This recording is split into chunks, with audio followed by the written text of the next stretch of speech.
Hi guys, Know the Art here with another speed art. This time we are doing fan arts, but I chose the characters that I wanted to do. So my characters that I have Daniela from Game Guru, Morticia Addams, Princess Kita, Sailor Pluto, Vexalia, and Princess Mononoke. So let's start it off. So this time with my fan arts, I decided to actually color them in. So I think I did a pretty good job with them. I was really nervous. I did do a previous one with different characters, but when I was all done with it, I just didn't feel good about it. I felt like I rushed it and I wasn't really taking my time on it. As you can see, I have Princess Mononoke already colored in, and she was in my previous piece. I just cut her out and pasted her onto this one because she was kind of the only one that I really liked in that one. I mean, there were others that I liked, but she turned out the best. And some of the other characters that I chose for the previous one were some characters that people were already doing. And so I kind of wanted to try and pick other characters that were outside the normal one, but Princess Mononoke and I guess Princess Kita were kind of popular ones. I didn't realize that until I started to look at other ones.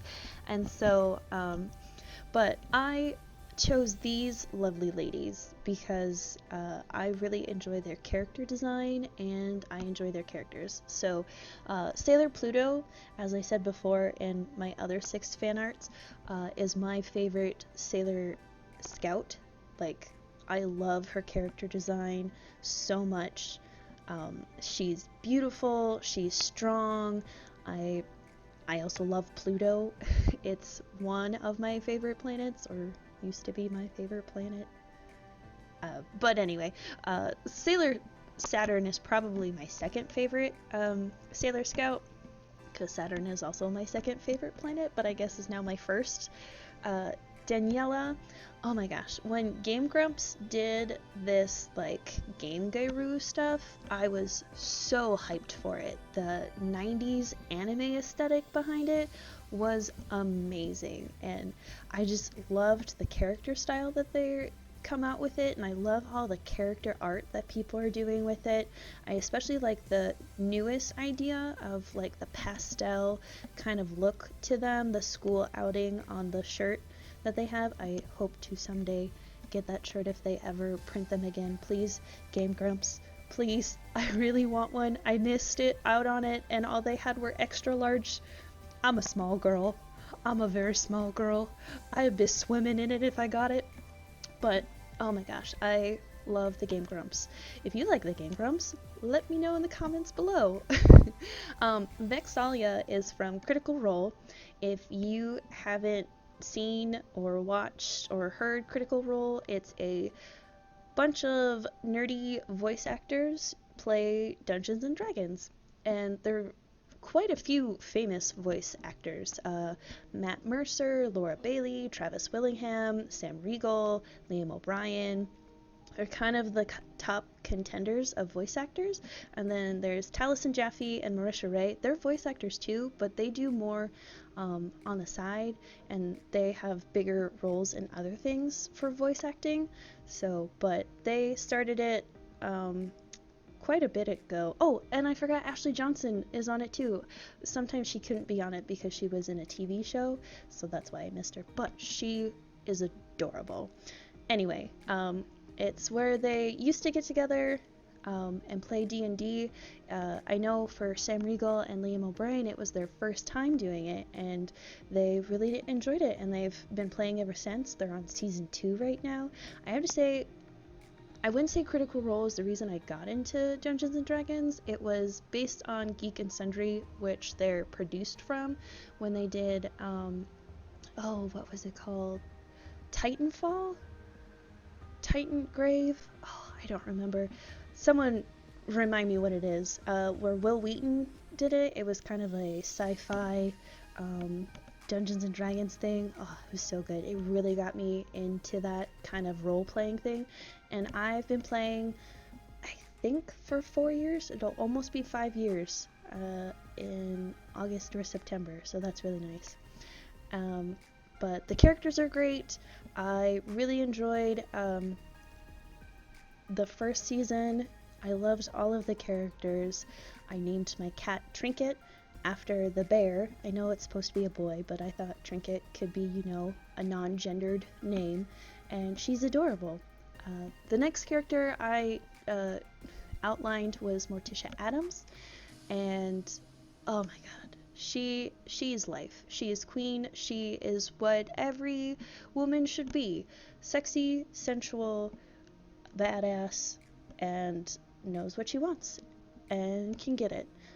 I loved watching the old Addams Family show, like black and white show, and then the movies came out. Oh, so good. I wish they could have made more, but I know the actor who played Gomez Addams died, so I think they had to change the actor in like the second or third movie. Oh, I was so sad. But I love Morticia Addams to death. I think pun intended. Princess Kita is probably one of my top favorite underrated Disney princesses. I don't know why she doesn't get more love.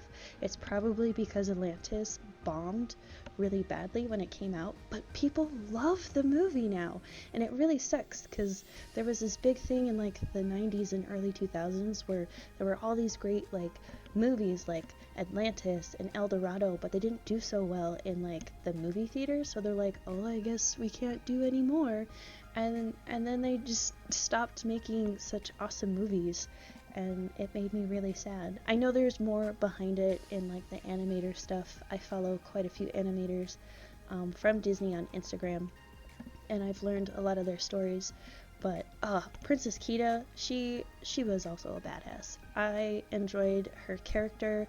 I loved the story behind it. I thought it was new and interesting, and I wish they could do more kind of that old-timey, science-y sci-fi look that they used to do, like Treasure Planet. I know is not probably the best Disney movie, but it was a good movie back then.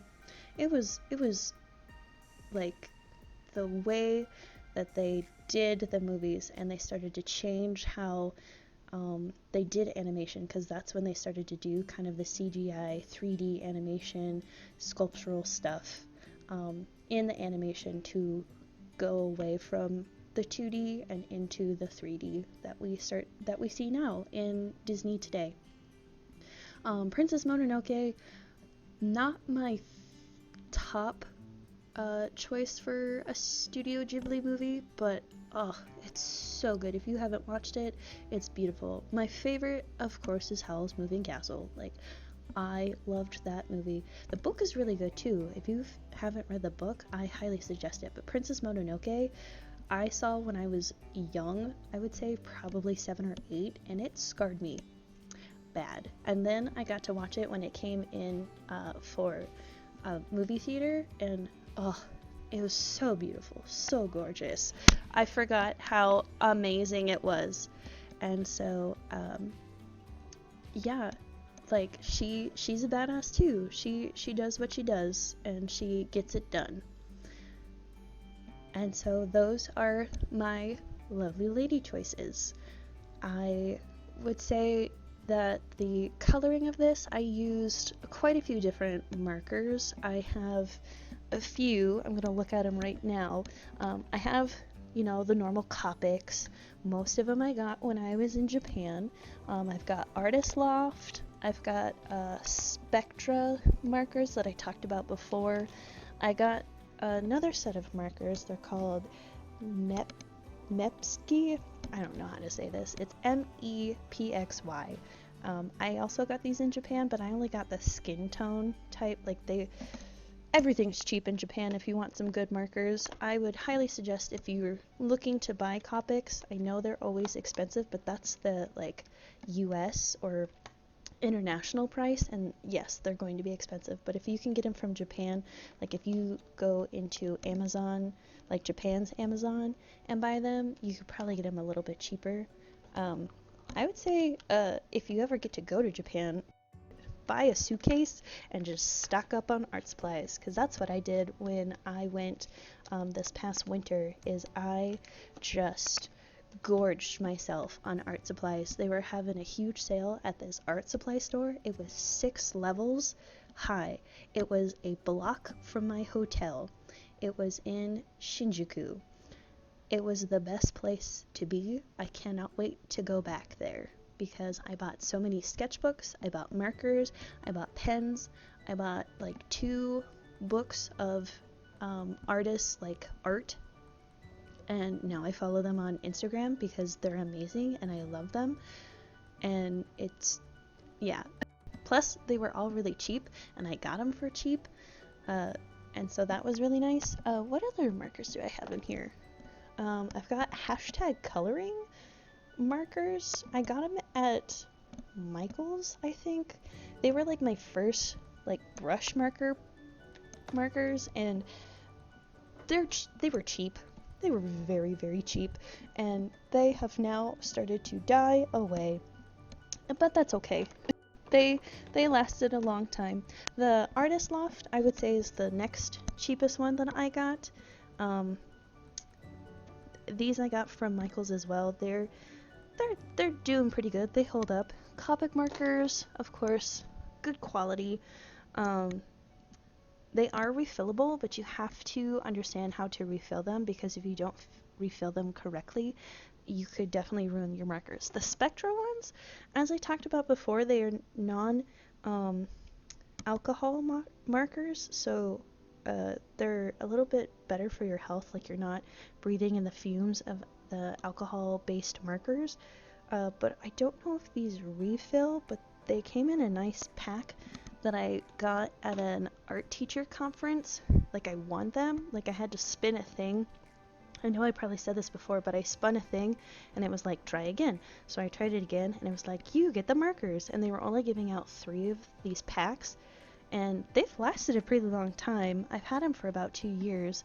I would say they're probably the ones that last the longest that I've had. So if you look up Spectra, you can find them. And then the other kind of marker that I have is Prismacolor, and that was like my second, I wouldn't say second, but maybe third purchase of fancy markers.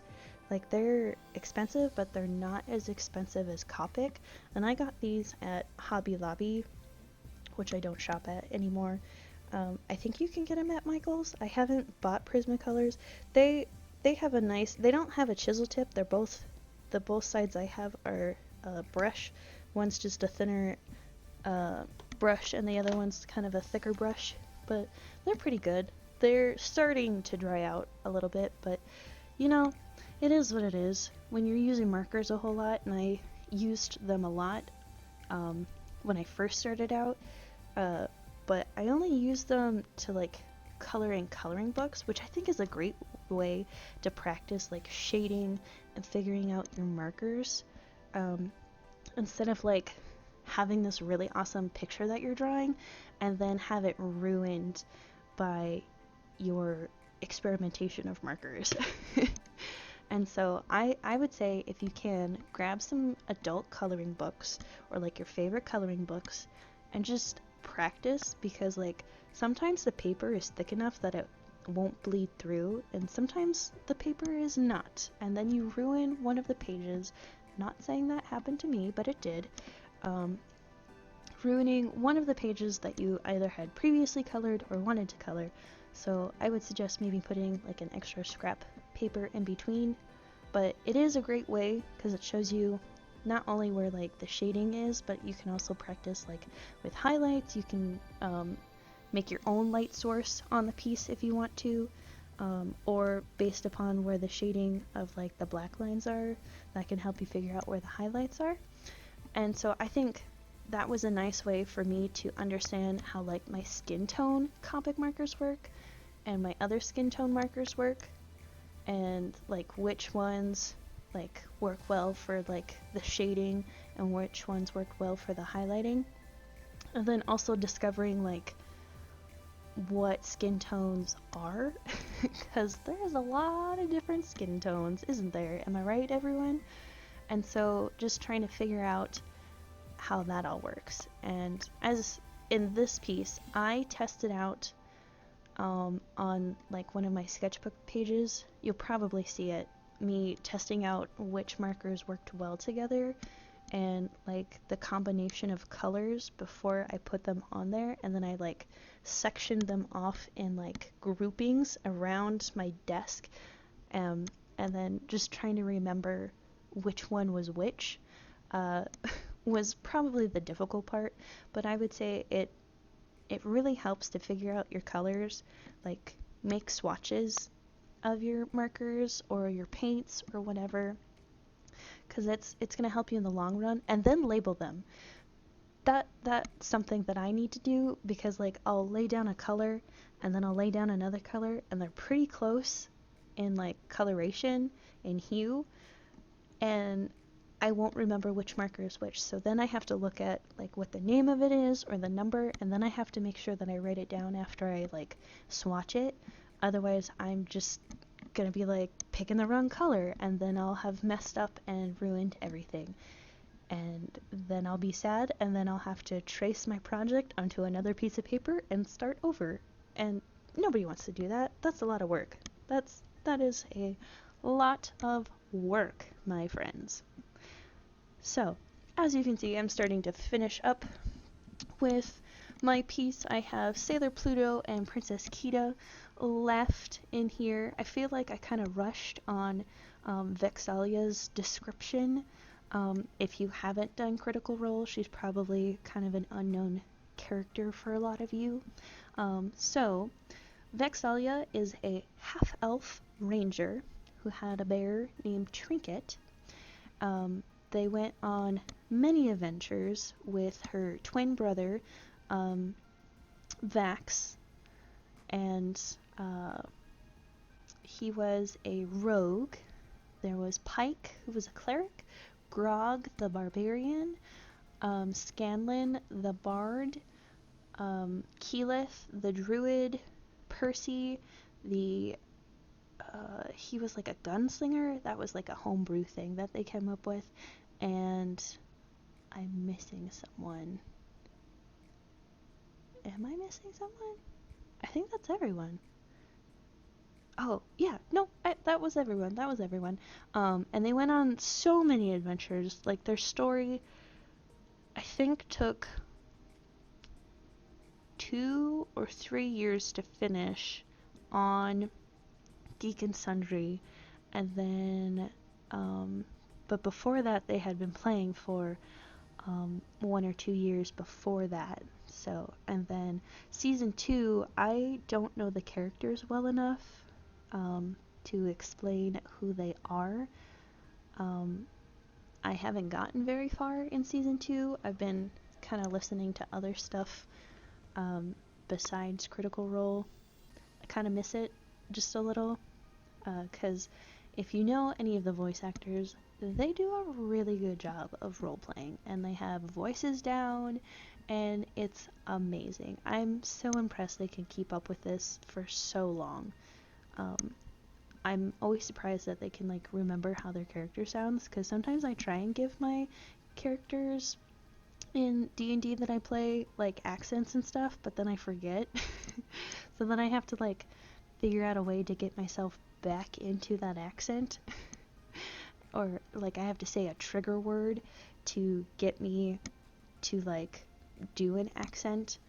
And usually they're not good, because I am not a voice actor. I am not vocally trained for that, but you know, it's fun. We do our best. But yeah, so that's Critical Role.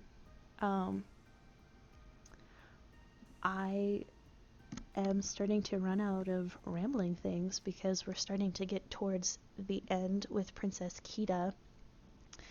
But if you guys have any like questions on things, leave a comment down below. Don't forget to like and subscribe, and then I guess hit that bell, as most YouTube people say now.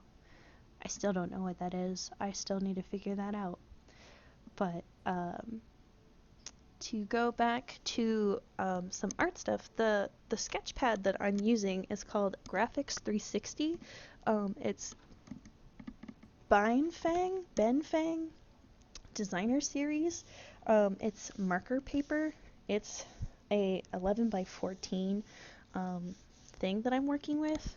I also got this when I was at the art education conference, and I had not used it. I've had it for like almost 2 years, and I hadn't touched it, and I was like, you know what, maybe I'll do my 6 fan arts on this paper and test it out with my markers, and it does a really good job.